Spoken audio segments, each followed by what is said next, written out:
Okay, and this is the computer tutorial. This one should be shorter than the last one. I don't think there's too much to share. Whatever comes up on your screen will show up on the TV. We do not have the option to freeze like previous. So sorry about that. But at the top, the rectangle with your arrow, you just click AirPlay.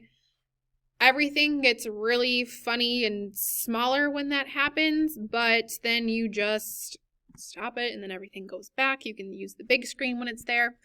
I did want to show you that here is OneNote on your laptop.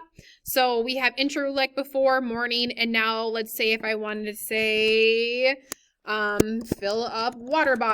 Now I can type a lot faster. So if that's an option, everything that I did before, even our drawing came up, all my writing and stuff. It's just a different way for you to type on it. Another thing is we were kind of trying to think of options. So maybe you have a document that is your sheet that you want the kids to do, and then you have a document that has all the answers on. So we're thinking about that freezing again. So maybe you have this one pulled up, and then you click to your other document, and it shows part of the answer.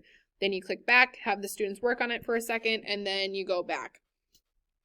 Not a perfect solution, and I still think that's more time consuming than just writing the answer in on the iPad, but that might be another something to try.